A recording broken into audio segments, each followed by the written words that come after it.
1996, a house in Willow Creek went up in flames. Inside were the ashes of the Anderson family, a father, a mother, 2 children. But when investigators sifted through the debris, something didn't add up. There were ashes, yes, but no bodies. Not even fragments that matched 4 people. Just enough to keep the case open, and enough to fuel whispers that the Andersons didn't die that night. They vanished. What really happened to the Andersons? Were they victims of a crime, or masterminds of their own disappearance? Tonight, we reopen the case that haunted Willow Creek for nearly 3 decades. This is Ashes Without Bodies. If you want more stories of unsolved disappearances, disturbing discoveries, and long-buried secrets, subscribe now. The night sky above Willow Creek burned orange, the air thick with smoke. Flames chewed through the clapboard siding of the Anderson home, popping windows one by one until shards of glass rained down on the lawn. Neighbors gathered at the edge of the property, clutching their coats tight against the October chill, their faces ghostly in the firelight. A woman screamed, pointing at the second-story window, the bedroom where the Anderson children, Emily and Ryan, usually slept. But no faces appeared in the blackened panes. Sirens wailed in the distance, growing louder, but the house was already collapsing in on itself, beams groaning, the roof sagging. Firefighters arrived, rushing into the chaos, but their efforts were more ritual than rescue. By the time they gained control, the house was nothing but charred skeleton walls and smoldering ash. At dawn, investigators combed the ruins, sifting through blackened debris with gloved hands. They expected bodies, or at least fragments. Instead, they found almost nothing. What they did recover was strange. Bone shards too small, too few, too inconsistent to represent 4 people. A scorched wristwatch stopped at 11:42 p.m., a half-melted children's shoe, and in the basement, near the old boiler, a gasoline canister. Detective Alan Pierce, 32 at the time, stood in the gray morning light staring at the ruins. The official report would say the Anderson family perished in the fire. But as Pierce looked at the thin evidence bag dangling from his partner's hand, he knew in his gut something about this wasn't right. What no one could have imagined then was that the Anderson story wouldn't end with smoke and ashes. It was only beginning. Willow Creek. Present day. The town hadn't changed much in 27 years. The main street still had its brick sidewalks, its antique lampposts, and its bakery that opened before dawn, filling the air with the smell of cinnamon and bread. But for Claire Winters, returning felt like stepping into a frozen photograph. The same streets, the same faces, only older, wearier, quieter. Claire parked her rental car outside the courthouse, cutting the engine but not moving. She sat there, watching the townsfolk pass, until her nerves settled. She had built her career as a crime reporter in Dallas, chasing cartel stories, corruption scandals, and missing persons cases. But Willow Creek was personal. She opened her notebook, its first page covered with scribbles. Anderson Family Fire. October 12, 1996. Father, Richard, 42, accountant, rumored debt. Mother, Linda, 38, schoolteacher, children, Emily, 12th, Ryan, 9th. Cause, accidental fire. Official, evidence, no bodies, inconsistent fragments, gasoline can, insurance policy doubled months prior. Claire tapped her pen against the page. Her editor hadn't wanted this story. Too cold, he'd said. No fresh leads. Just another ghost story. But Claire couldn't let it go. Not after she stumbled on the file buried in county archives, the one marked Open Suspicious, Inconclusive. She stepped out of the car, boots crunching on gravel, and crossed to the courthouse. Inside, she requested old case files at the clerk's desk.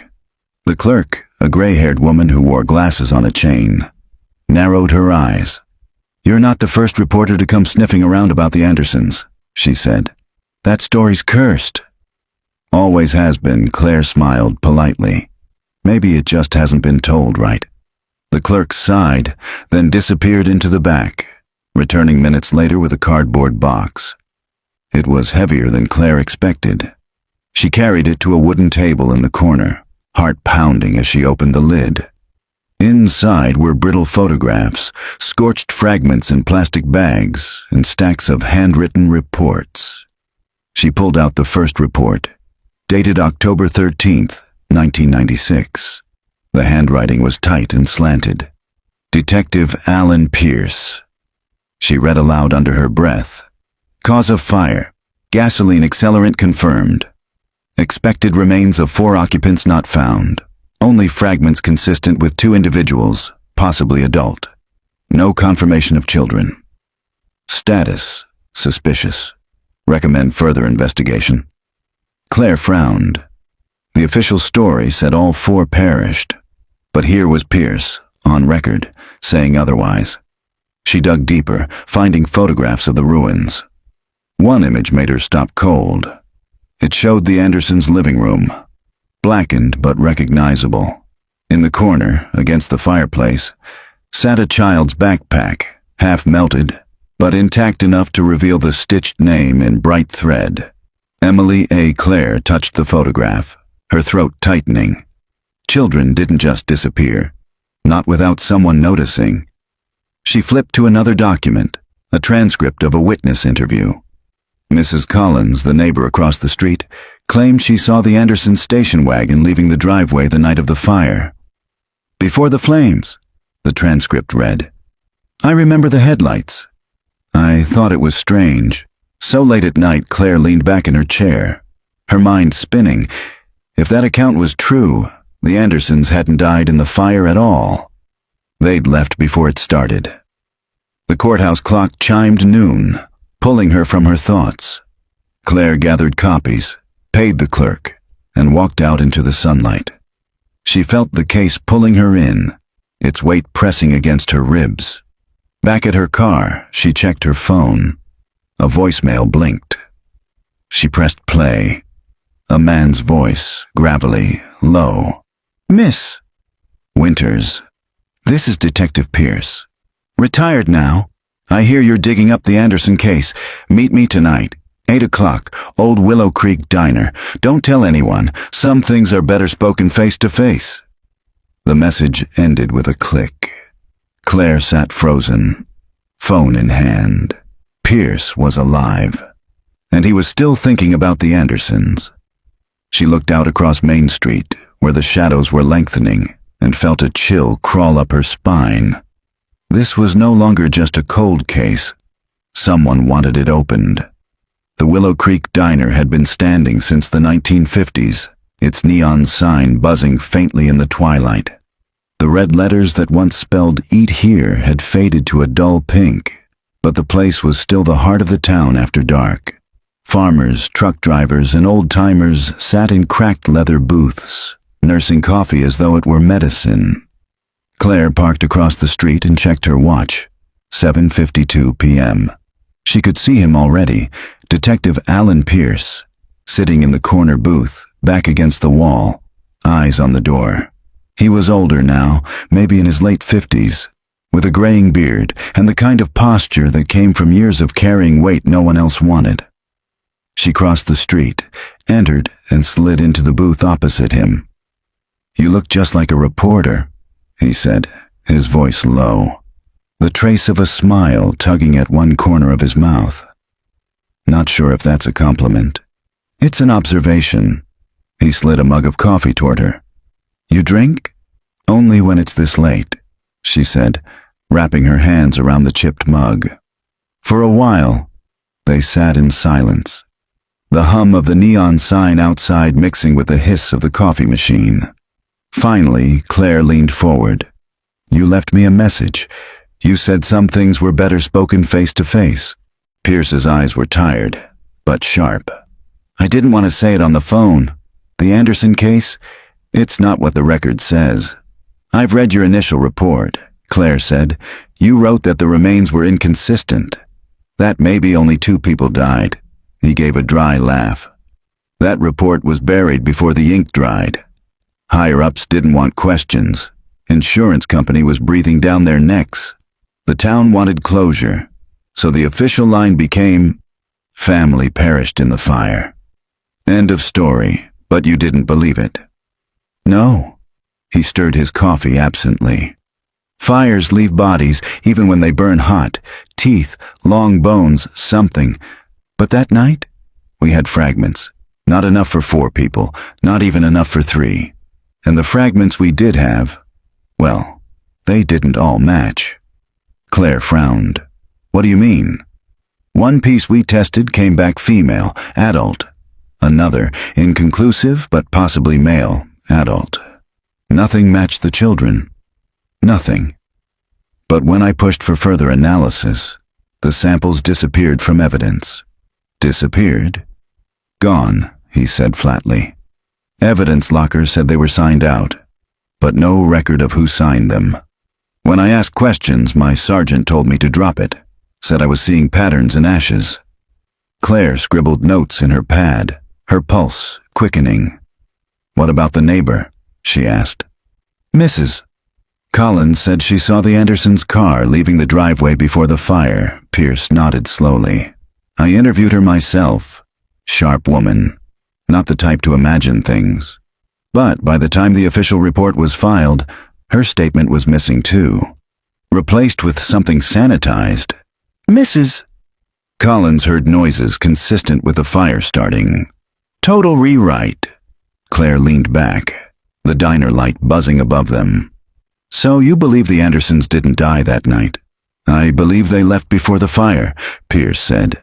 The question is whether they left alive and free, or alive and running from someone. The waitress came by with a refill pot. Pierce held up his hand, but Claire nodded for more. When the waitress left, Pierce lowered his voice. About a week before the fire, Richard Anderson came to see me. Not at the station, at my house. He was nervous, kept checking the street. He told me he'd gotten involved with the wrong people. Loans, private lenders. Not the bank kind, the kind that don't forget. Claire's pen froze above her paper. And he said they'd been threatening him. Said he had to deliver something, but he wouldn't tell me what. I told him to file a report. He refused. Said if he did, they'd come for his family faster. 3 days later, their house burned down. Pierce's voice was calm, but there was something beneath it. Regret, anger, maybe guilt. Why didn't you ever say this publicly? Claire asked. Because I didn't have proof. And because not long after, I started getting warnings myself. Notes under my windshield wiper. Anonymous calls. My wife begged me to let it go. So I did. But I never forgot Claire studied him. He wasn't telling her everything. His eyes kept drifting toward the window, watching the parking lot, as if expecting someone to be out there. You think the Andersons faked their deaths? She pressed. Pierce hesitated, then took a long sip of coffee. If they did, someone helped them. And if someone helped them, that someone had a reason to keep them hidden. Silence settled between them. Claire felt the weight of the words, heavy as lead. Finally, she asked, "Do you think they're still alive?" Pierce didn't answer right away. He reached into his coat pocket, pulled out a folded photograph, and slid it across the table. Claire unfolded it. It was grainy, black and white, like it had been printed from a security camera. It showed a grocery store parking lot, dated 2008, 12 years after the fire. In the corner of the frame was a woman pushing a cart. Her head was down, but the resemblance was striking. Linda Anderson. Claire's throat went dry. Where did you get this? A friend in state police, Pierce said. He knew I still thought about the case. Sent it to me as a favor. Did anyone else see it? No, and you're the first person I've shown. Claire looked at the photograph again. The woman's shoulders, the shape of her face. It was uncanny. "If this is real," Claire said slowly, "then the Andersons didn't die. They vanished, and they've been out there all this time." Pierce nodded once, "which means someone else knows where they are, and someone else wants to keep it buried." The diner door opened, the bell chiming. Both of them turned instinctively.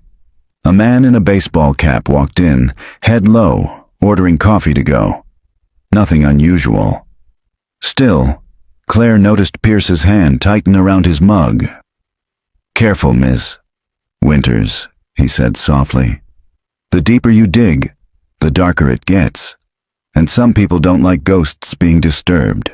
The Anderson property sat at the edge of Willow Creek, where paved roads gave way to gravel and fields stretched into tree lines. The house had never been rebuilt after the fire. Insurance had paid out. The land sold twice, but no one stayed long. Each buyer left within months, claiming the soil was cursed, the land unusable. Now it was abandoned, a husk surrounded by overgrown weeds and broken fencing. Claire parked at the gate, the sun dipping low, painting the horizon in deep reds and oranges. She walked up the gravel drive, crunching glass beneath her boots. What remained of the Anderson home was skeletal. Foundation walls, the outline of rooms, blackened bricks that once formed a chimney. Time had softened the edges, moss covering concrete, ivy creeping along charred wood beams. She paused at the threshold where the front door had been. The air smelled of damp earth, but beneath it lingered something metallic, almost burnt. She imagined the fire as it must have been. Windows glowing, flames clawing at the night sky, neighbors shouting, sirens approaching too late. Pulling out her phone, she began to record notes. October 12th, 1996. The Anderson house fire. Official cause, accidental. Unofficial, accelerant found. Fragments inconsistent.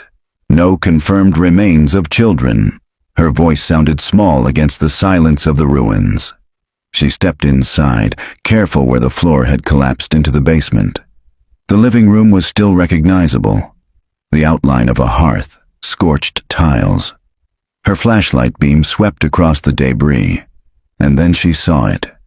A piece of melted metal half buried in the dirt. She crouched, brushed it off, and revealed the twisted frame of a picture. The glass had shattered, but inside, charred edges of a family photo clung stubbornly. She held it up. 4 figures, faint but visible. Richard, Linda, Emily, and Ryan. Their smiles half-burned, their faces ghostly. Claire's chest tightened. They were here, and then they weren't. A noise broke the silence, a crunch outside. She froze, listening. "Hello?" she called out, her voice steady though her heart raced. No answer. She stood, peering through the collapsed wall toward the field. The weeds swayed in the wind. Then, another sound, a deliberate footstep. Claire's hand tightened around her phone. "Who's there?" From the corner of the lot, a figure emerged. An older man, stooped but broad-shouldered, wearing a flannel jacket. He stopped a few yards away, watching her with eyes that seemed too sharp for someone his age. "You shouldn't be here," he said. His voice was gravelly, thick with disapproval. "I'm a reporter," Claire said, forcing calm. "I'm investigating the Anderson case." The man spat to the side. "That case is dead. Same as them."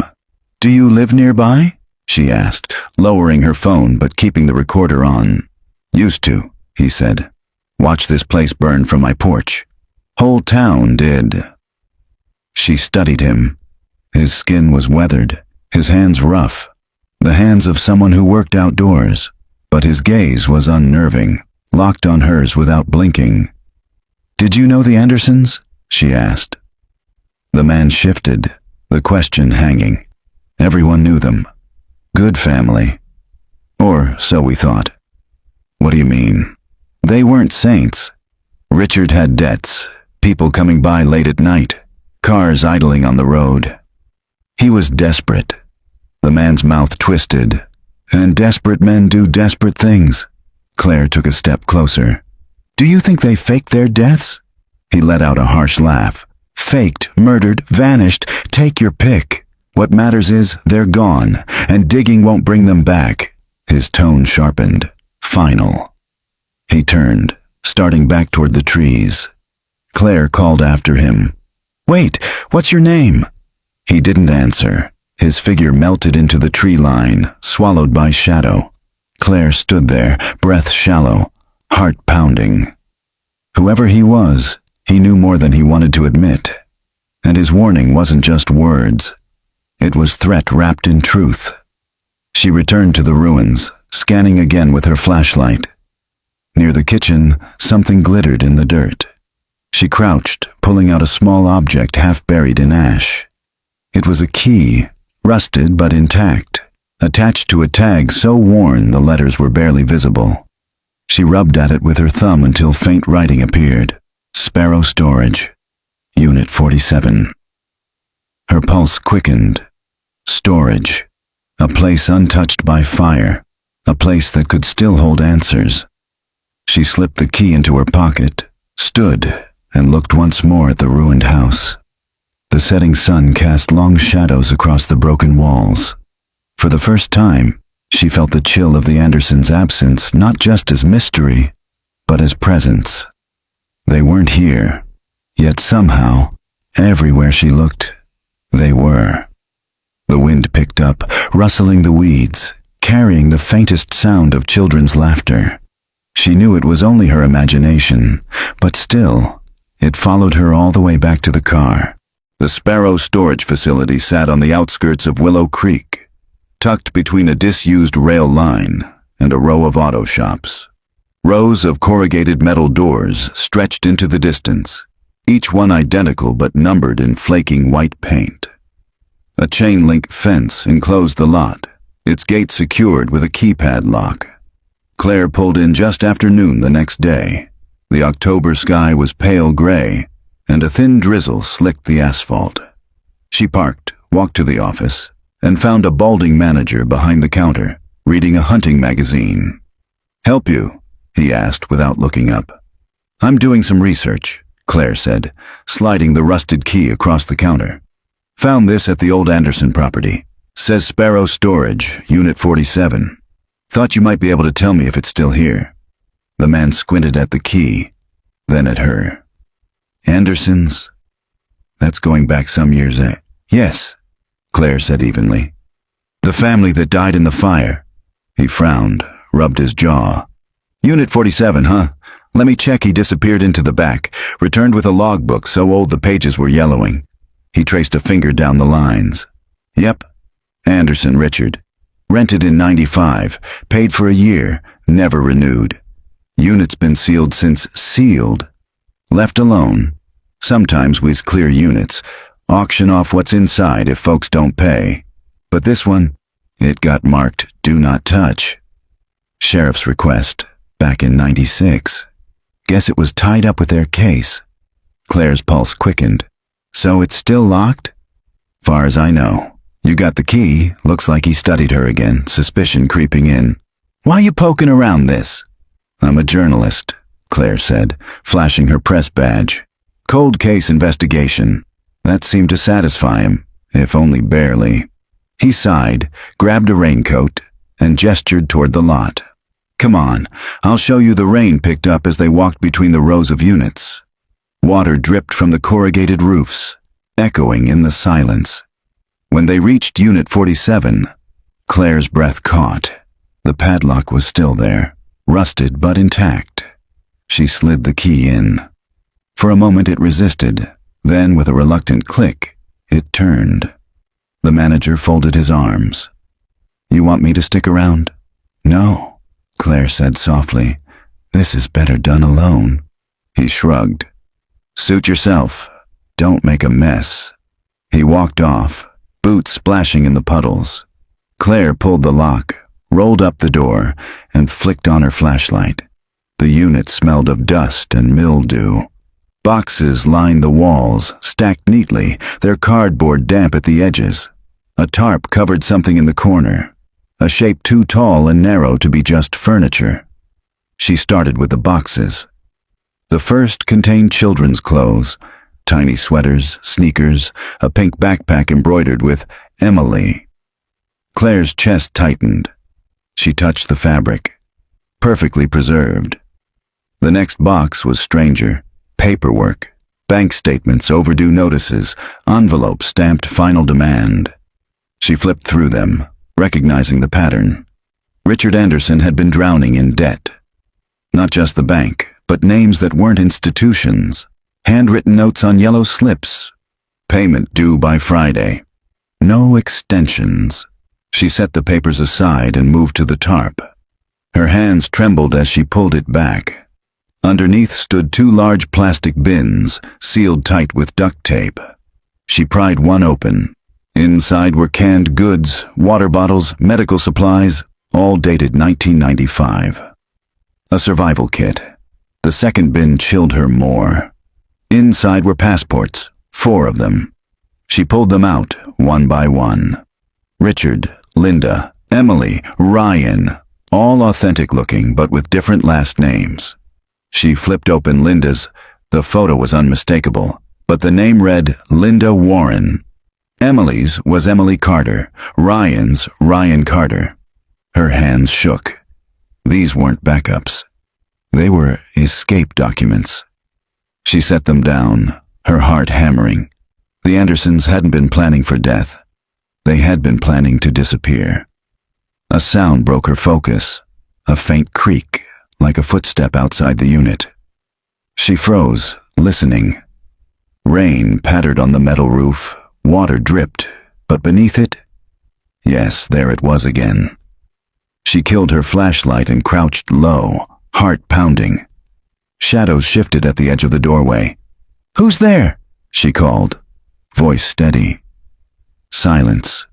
Then, the sound of retreating footsteps, splashing in puddles, fading toward the far end of the lot. Claire rushed to the door, peering out, but the rows were empty, the drizzle masking everything. Whoever it was, they were gone. She turned back to the unit, breath ragged. The passports stared up at her from the bin, their blank eyes daring her to keep going. She closed the boxes, pulled the door down, and locked it again. Then she clutched her notebook to her chest, whispering aloud just to steady herself. They planned it. They planned everything. As she walked back to her car, a single thought grew louder with every step. If the Andersons had faked their deaths, then someone else knew. Someone who might not want the truth out. And someone had just been watching her. Claire spread the Andersons' documents across her motel desk, the glow of the desk lamp turning the paper edges yellow. The motel was quiet. Just the hum of the air unit and the occasional car passing on the wet highway. She had locked the door twice, checked the window latch 3 times. Whoever had been at the storage unit earlier lingered in her thoughts like a shadow she couldn't shake. She started with the envelope stamped Final Demand. Most were addressed to Richard Anderson, but some were handwritten notes, unsigned, just initials. The amounts were staggering for a small-town accountant, $5,000, $10,000, sometimes more. She copied down the names, G. Weller, H. Raines, P. Klein. They weren't banks, they weren't companies, they were men. One slip was different, thicker paper, embossed with a crest. She held it up to the light. The letterhead read, Albright and Sons Financial Services. The tone was sharp, almost mocking. We expect full restitution. You know what happens if you delay. Claire circled the name in her notebook. Albright and Sons wasn't on any official lender list she'd seen before. She pulled out her laptop, searching public records. Nothing. She dug deeper. Business directories, legal filings. The company existed only in whispers. Shell accounts, lawsuits dismissed before hearings, links to loan sharking in 3 different states. Her phone buzzed. She jumped, heart hammering. It was a text from an unknown number. Stop digging. No signature. Just 2 words. Her stomach dropped. She looked around the motel room, half expecting someone to be outside her window. She drew the curtain tighter, forced herself to breathe. This wasn't the first time she'd been threatened for chasing a story, but something about the bluntness of it, the timing, felt different. Whoever sent it knew exactly what she was doing, and when. She typed back before she could think better of it. Too late. She set the phone down, hands trembling, then forced herself to keep working. The rain picked up outside, tapping against the window like impatient fingers. Claire pulled another document from the stack. It was a ledger, handwritten in neat columns. Richard had recorded every payment he made. The last entry, dated 3 weeks before the fire, read, "Loan repaid, Rains." No extension granted next to it, a smudge that could have been ink or blood. A knock on her door jolted her upright, sharp, twice. She froze. "Claire!" It was Pierce's voice. She hurried to the door, checked the peephole. He stood there, rain dripping from his coat. She let him in quickly, locking the door behind him. "You shouldn't just show up," she hissed. "You shouldn't be working in here with the curtains open," he shot back. He glanced at the table, the spread of documents. "You found something?" "Richard was in deep," Claire said. "Not with a bank. With men who don't leave paper trails. Albright and Sons. Ever heard of them?" Pierce's jaw tightened. "Yeah, we suspected they were behind some disappearances in Dallas in the 90s. Could never prove it. They kept everything quiet. But they were ruthless. Break a man's legs one day, make him sign his house over the next. People said they buried debtors where no one would find them." Claire tapped the passports on the desk. Richard didn't want to be buried. He wanted out. He planned it. New names, new lives. This wasn't just desperation. It was strategy. Pierce studied the documents, his face shadowed. If Albright's people knew he was planning to run, they wouldn't let him go easily. Claire leaned forward. "So what do you think? Did the Andersons escape? Or were they running right into someone's trap?" Before he could answer, her phone buzzed again. Another text from the same unknown number. "Last warning." Pierce read it over her shoulder, his expression hardening. "They're watching you." Claire's voice was low. "Then that means I'm close." He shook his head. "It means you're marked. Be careful who you trust from here on. In cases like this, enemies wear neighbors' faces." Claire gathered the documents into a neat pile, slid them into her bag. She was scared, yes, but beneath the fear burned something hotter. Determination. The Andersons had planned to vanish. Someone had helped them or hunted them. And either way, the truth was still out there. Outside, the rain finally stopped. But in the silence that followed, Claire swore she heard footsteps in the parking lot. Slow, deliberate. She reached for the motel curtain but didn't pull it back. Some truths were better revealed on her own terms. The Albright and Sons office didn't exist on Google Maps. Claire drove an hour east to the address she found on an old court filing, only to arrive at a shuttered strip mall. A barber pole still spun lazily above one unit, though the shop inside was long abandoned. The space marked Albright and Sons. Financial services was nothing more than a door with frosted glass. The words faded almost to invisibility. Claire tried the knob. Locked. A chain hung through the handle, its padlock new and shiny compared to everything else. She cupped her hands to the glass, peering in. The office was empty. No furniture, no files. Just a single metal chair in the center of the room. She felt her stomach tighten. Back in the car, she typed the name into news archives. Dozens of cases popped up, scattered across Texas, Oklahoma, Arkansas. Men disappearing after debts. Businesses burned. Families leaving town overnight. Albright and Sons never named directly, but the pattern was unmistakable. Like smoke without fire, their presence was implied, never proven. One headline made her pause. Local man's car found abandoned on highway. Loan sharks suspected. The date was 1997, less than a year after the Anderson fire. The man's name was Harold Raines, one of the names in Richard's ledger.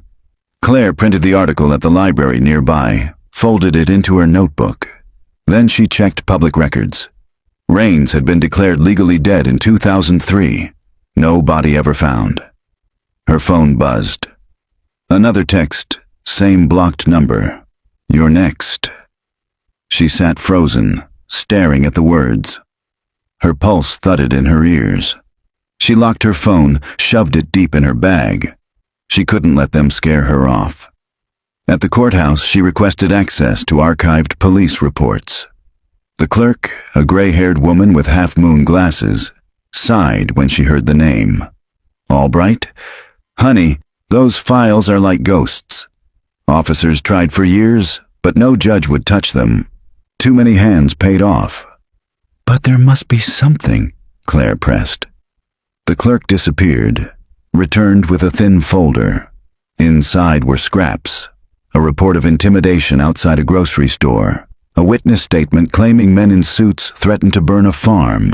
Most of it was redacted. Claire scanned quickly, then stopped at a photo clipped to the back. Grainy surveillance, dated January 1997. It showed two men standing by a sedan in a parking lot. Their faces were blurred, but in the back seat window was a reflection. A woman holding a child. Her throat tightened. She pressed the photo closer. The woman's face was barely visible, but something in the angle of her jaw, the curve of her hair. It could have been Linda Anderson. Claire whispered to herself, "It's them." The clerk peered over. "You all right, dear?" Claire nodded too quickly. "Yes, thank you." She copied the photo, folded it carefully, and slipped it into her bag alongside the Raines article. As she walked out into the afternoon sun, she felt eyes on her. Across the street, a black sedan idled. Its windows were tinted, its engine low and steady. She kept walking, pace even, not looking back. Her car was 3 blocks down. She could hear the sedan behind her now, rolling slowly, tires whispering over asphalt. At the next corner, she ducked into a bookstore, heart pounding.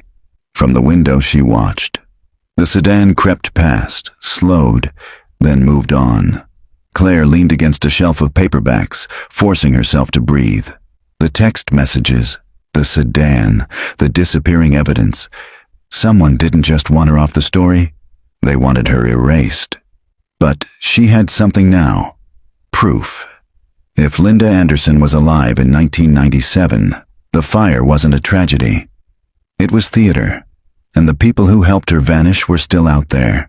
Claire sat in the dim bookstore cafe long after the black sedan had vanished. The surveillance photo was spread on the table in front of her, weighted by her coffee cup. She traced the outline of the blurred woman's face with her finger.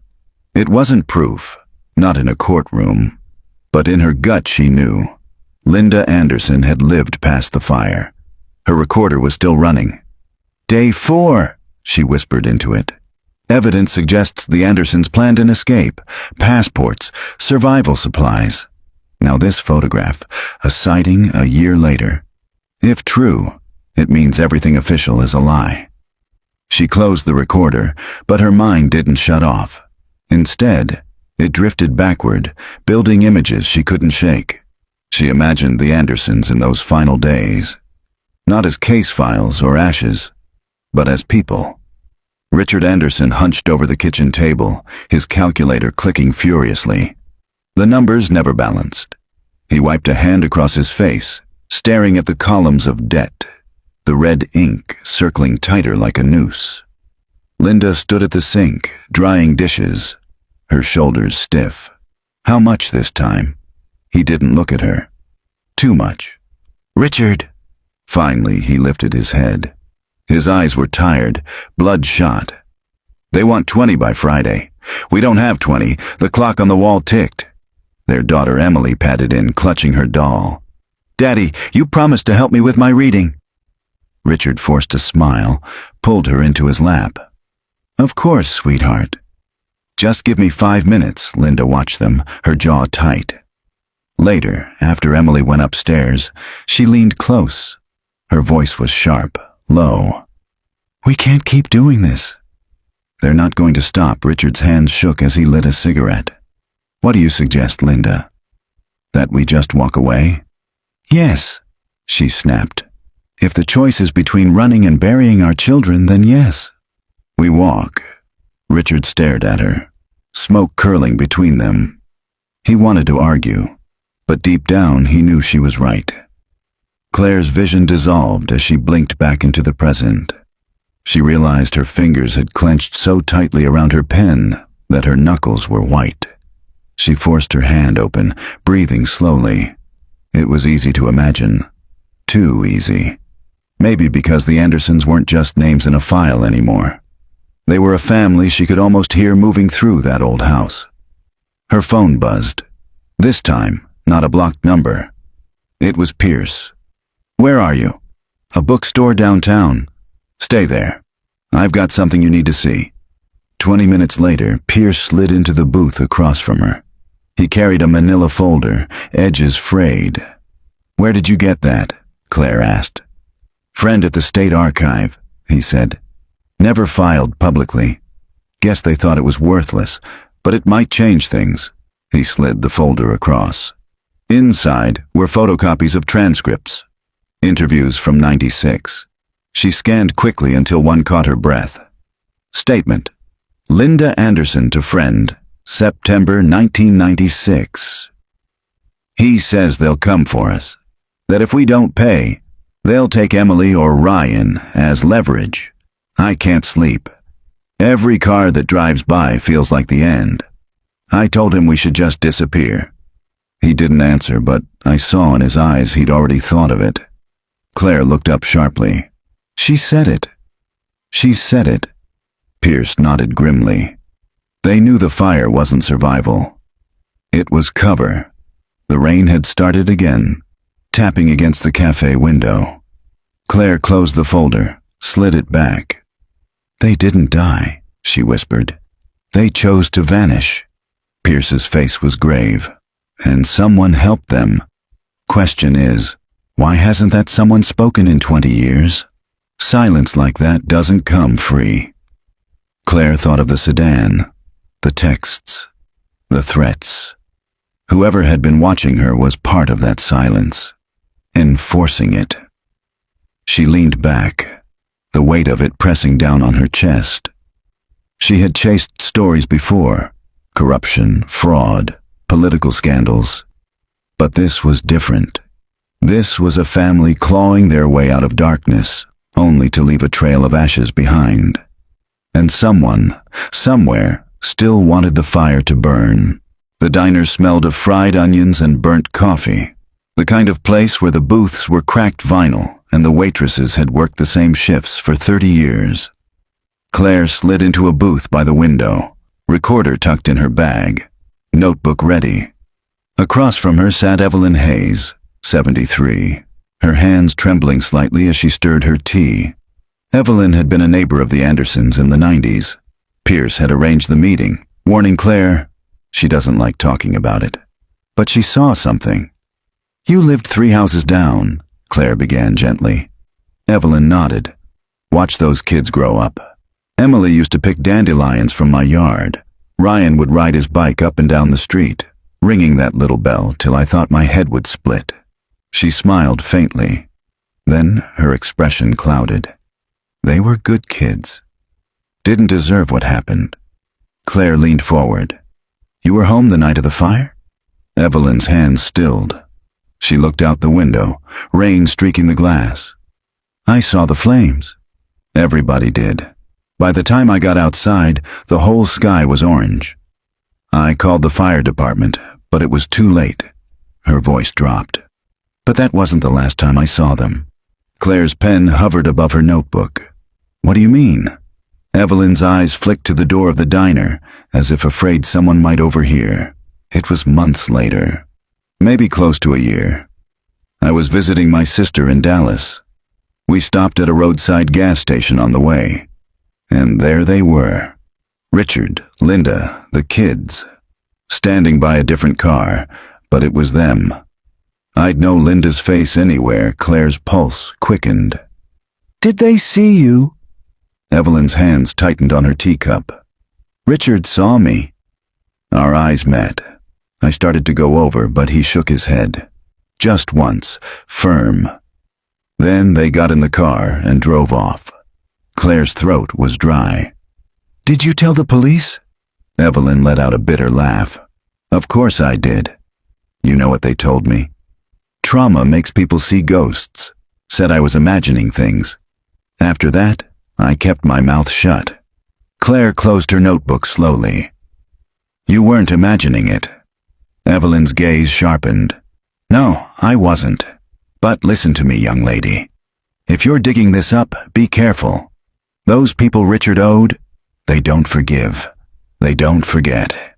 You stir the ashes, they'll come looking. Her words sent a chill down Claire's spine. She thanked Evelyn, paid for the tea, and walked out into the damp afternoon. Across the street, the black sedan was parked again. Same tinted windows, same low idle. Claire's stomach dropped. She started walking quickly toward her car, her bag clutched tight. Behind her, the sedan's engine revved. She forced herself not to run, not to look back.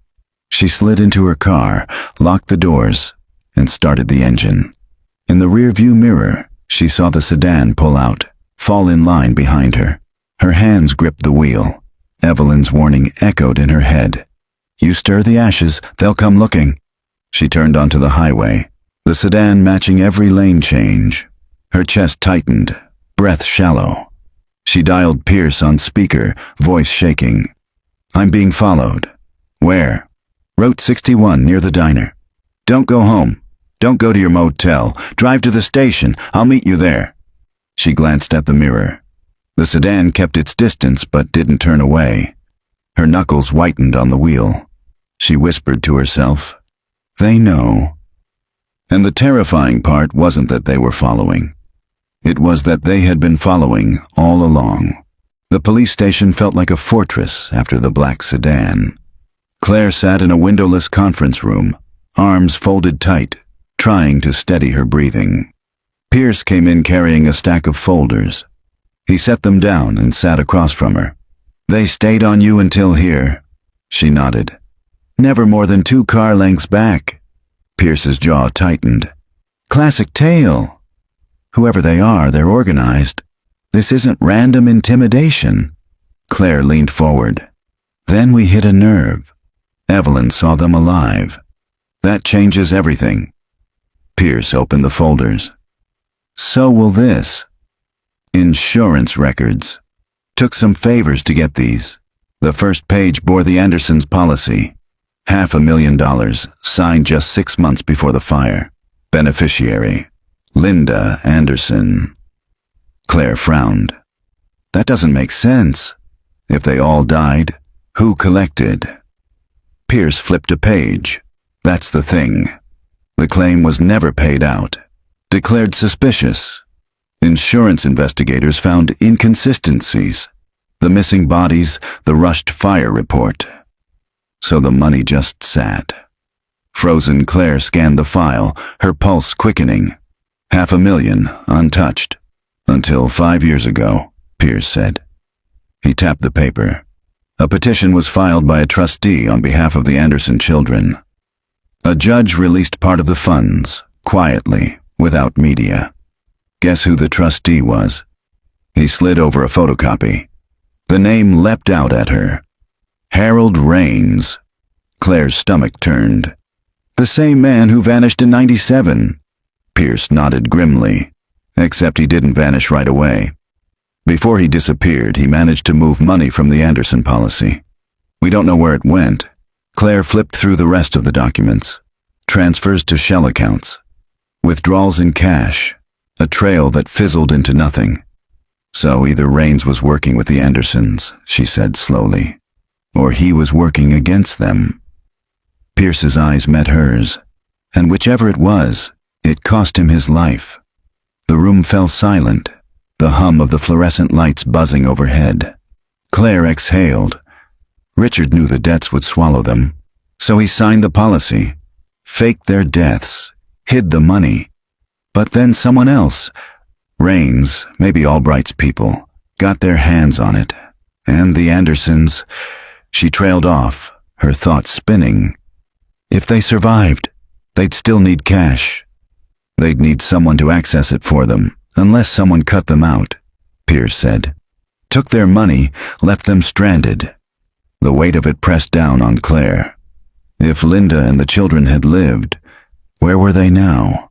Had they been hiding all these years, or had they been betrayed by the very people meant to protect them? Her phone buzzed again. Another text from the blocked number. "Insurance won't save you." She showed it to Pierce. His face hardened. They're inside this case. Too close for comfort. From now on, you don't move alone. Understand? Claire wanted to argue. Independence was her oxygen, but she only nodded. The folder lay open between them, the numbers stark and damning.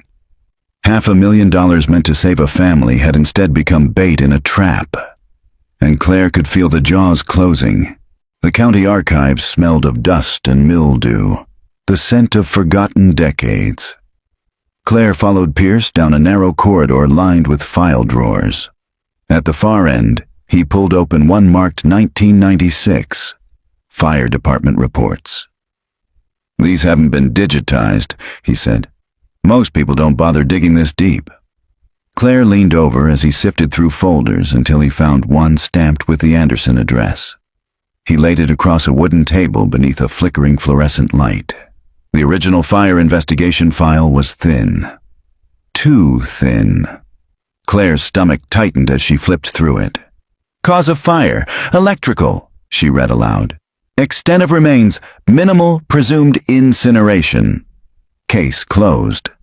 "That's it," Pierce muttered. She shook her head, riffling faster. No photographs, no forensic breakdown, just a few pages of bland conclusions. Pierce leaned back, lips pressed in a line. "It's a whitewash." They didn't investigate. They rubber-stamped it. Claire pulled another folder, this one misfiled under miscellaneous. Unsolved. Inside were charred photo negatives, lab notes. She spread them out, her pulse quickening. The negatives showed the Anderson kitchen, blackened walls, collapsed ceiling. But something caught her eye. A gasoline canister half melted near the back door. She pointed. "Electrical fire doesn't leave that." Pierce's eyes narrowed. "Accelerant." Claire read the lab notes, her voice unsteady. Traces of petroleum distillate found at origin point. Recommendation, further testing. She flipped to the next page. It was blank, the rest of the report missing. "They knew," she whispered. "They knew it was arson and buried it." Pierce tapped the edge of the file. "Staged fire. Fits the pattern. Richard sets the blaze, makes sure it looks fatal, and walks away with his family." "But why hide the evidence?" Claire asked. "Because if the town knew the Andersons weren't dead, questions would have followed. About debts, about who they owed. Easier to call it tragedy and move on." Claire stared at the charred images, the twisted shapes of what once had been a home. She tried to imagine Richard striking the match, Linda shepherding the children out the back door. Did Emily cry? Did Ryan understand? Or had they been told it was a game, a fire drill in the dead of night? She shivered. Her recorder was running. She spoke softly into it. Day 6. Evidence recovered suggests the Anderson fire was deliberate, not accidental. Accelerants present, reports buried, official story compromised. Pierce closed the folder, his expression grim. This isn't just about Richard running from debt. Someone else was involved. Someone powerful enough to bury reports, silence witnesses. Claire felt it then. The weight of the sedan tailing her. The texts. The surveillance. Whoever had staged the fire hadn't vanished with it. They were still here, guarding the secret. She gathered the photos into her bag. If the fire was theater, then the ashes weren't graves. They were camouflage. Pierce nodded. And camouflage only works if no one looks too closely. Claire exhaled slowly. the truth pressing on her like the smoke that once filled the Anderson house. The fire hadn't consumed them. It had hidden them.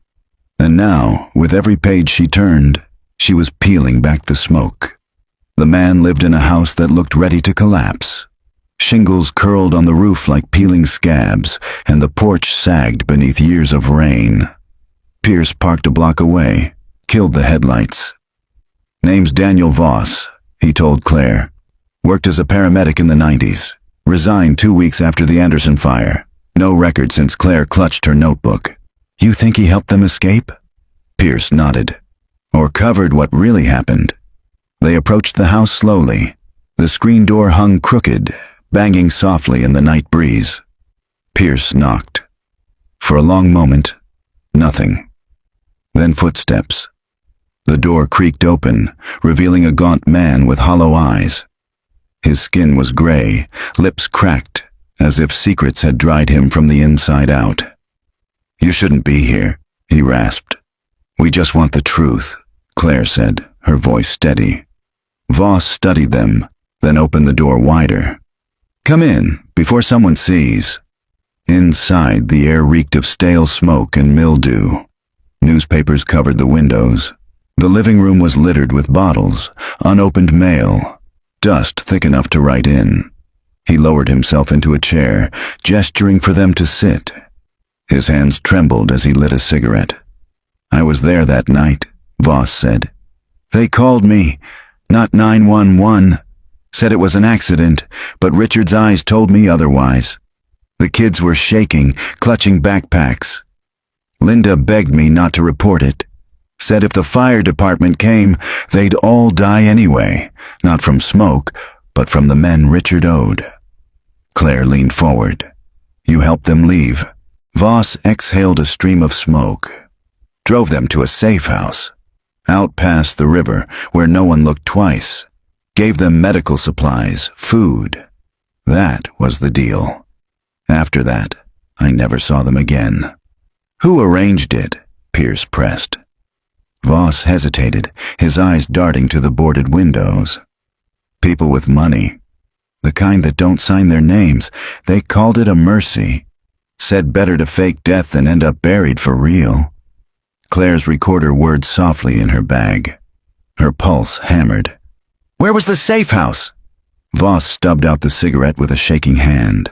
He opened his mouth to answer, and the window behind him shattered. The crack of a gunshot echoed through the room. Claire screamed as Voss slumped forward, blood blooming across his shirt. Pierce dragged her to the floor, pulling his gun. "Stay down," he barked. Another shot ripped through the wall. Dust and plaster rained down. Claire's ears rang. She crawled toward Voss, but his eyes were already glazed, lips mouthing words that never formed. The secret had died with him. Pierce fired back through the broken window. Tires screeched outside, a car speeding away into the night. Silence fell, broken only by Claire's ragged breathing. Pierce crouched by the body, jaw clenched. They knew. They knew he'd talk. Claire pressed her hands to her ears, trying to stop the ringing. "We were so close." Pierce's gaze hardened.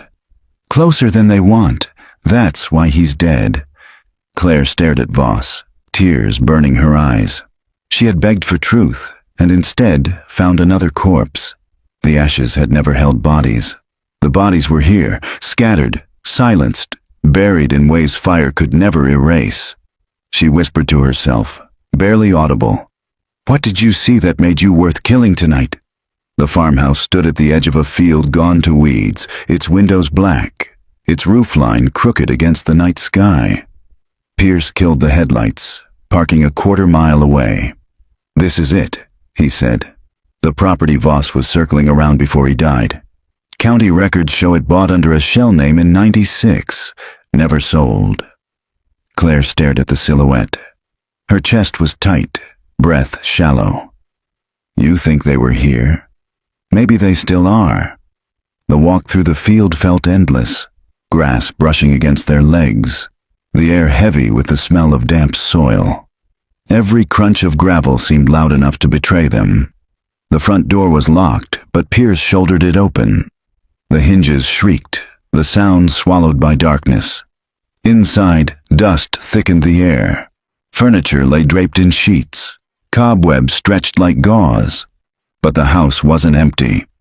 On the mantel, above a cold fireplace, sat a row of photographs.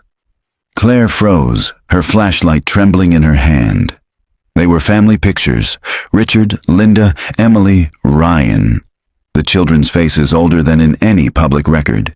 Emily missing a tooth, Ryan with a baseball glove. Linda's smile strained, Richard's eyes shadowed. Claire whispered, "They lived here." After the fire, Pierce moved cautiously down the hallway, his gun drawn. He stopped at a door half closed. With a glance at Claire, he pushed it open. The room inside was a makeshift office. Papers scattered across a desk, a mattress in the corner, long abandoned. On the desk sat a single object, a charred blue handbag. Claire's throat constricted. She reached out, fingers brushing the warped vinyl. Emily's. Behind them, a floorboard creaked. They spun. A figure stood in the doorway. A man in his 60s, face gaunt, eyes burning with something between rage and despair. "You should have stayed away," he said. His voice was rough but unmistakable. "Richard Anderson." Claire's heart pounded. "You're alive." Richard's gaze flicked to Pierce's gun, then back to Claire. "Alive's a word for it, but living? That ended 20 years ago." Claire stepped forward, her recorder in hand. "Tell me, what happened that night?" Richard laughed, a hollow sound. "What happened? We burned our lives down before they could. We thought we were saving the children. Linda and I agreed. Ashes without bodies. A clean slate." His face twisted. "But you don't get clean slates. You just trade one prison for another. Where are they now?" Claire whispered. Richard's eyes softened, just briefly. "Gone, both of them. Different reasons, same end. Emily ran at 16, said she'd rather vanish on her own terms. Ryan, he didn't make it. Fever, no doctor. Too much fear of being found." His voice cracked. "We buried him out back, a boy's grave, unmarked, in the weeds." Claire felt tears sting her eyes. "And Linda?" Richard turned toward the window, shoulders bowed. "She believed too long. Believed we could disappear and be free. When she realized the cage we'd built, she left. No note. No goodbye. Maybe she made it out. Maybe not. I've never stopped looking, but the world swallows women like her." Pierce's voice was sharp. "And Albright? The debts?" Richard's laugh was bitter. "They always collect. Even when you're dead. That's why your friend Voss is in the ground now. You don't carry secrets like ours without a cost." Claire's recorder felt heavy in her hand. This was it. The truth. Not the clean ending she'd imagined, but jagged, broken pieces of it. Outside, headlights cut across the weeds. Engines, more than one. Richard stiffened. "They followed you." Pierce swore under his breath. "We need to move." Richard shook his head. "No, you need to live. That's more than I can ask for myself." He thrust the handbag into Claire's hands. "Proof. That's what you came for. Take it. Come with us," Claire pleaded. Richard's eyes glistened. "I've been running for 20 years. Tonight I stop." The sound of boots on gravel drew closer. Pierce grabbed Claire's arm, pulling her toward the back door. She glanced over her shoulder one last time. Richard stood in the dim light, a ghost still tethered to the ashes. His silhouette was steady, waiting. The last thing Claire heard before Pierce shoved her into the night was Richard's voice, low but certain. "Tell them we were here." The crack of gunfire followed them into the dark. Weeks later, Claire stood on the edge of a field overgrown with weeds. A small wooden cross jutted from the earth, unmarked, weather already softening its edges. She pressed a hand to the soil. Ryan Anderson. A boy who'd never grown old enough to choose his own escape. The authorities had descended on the farmhouse that night. Too late to save Richard. His body was never recovered, though the walls had been riddled with bullets. Some whispered he'd slipped away yet again. Others swore they'd buried him. Claire didn't know which story to believe. Linda was still missing. No record, no sightings, no trail. Just absence, as wide and suffocating as smoke. Emily might have been alive somewhere. Maybe she was still running. Maybe she had children of her own by now, never telling them her true name. Claire's documentary aired a month after the farmhouse raid. She called it Ashes Without Bodies. The footage was raw. The surveillance photos, Evelyn Hayes's trembling testimony, the charred handbag, the staged fire report, and Richard's voice, recorded in that farmhouse, admitting the truth. The nation watched. The story spread like wildfire. Some viewers called the Andersons tragic heroes, forced to vanish by ruthless debt collectors. Others branded them cowards, guilty of deception, leaving behind grief and confusion. For Claire, the labels didn't matter. What mattered was the silence that had finally broken. At the end of her documentary, her voiceover lingered over slow shots of the burned house, the farmhouse, the field. Fire doesn't only destroy, it conceals. It consumes evidence, obscures truth, creates illusions. For 20 years, the Andersons were ashes without bodies, ghosts made of smoke. But every fire leaves embers. And if you sift through the ruins long enough, sometimes, just sometimes, the truth still burns. Now, standing in the field, Claire closed her notebook. Pierce waited by the car, giving her space. She whispered into the wind, "You're not forgotten." The weeds rustled. The air was still heavy with the scent of summer heat, but in her mind, it was smoke she smelled. Smoke that never fully cleared. As she walked back to the car, she knew this wasn't closure. True crime never offered closure.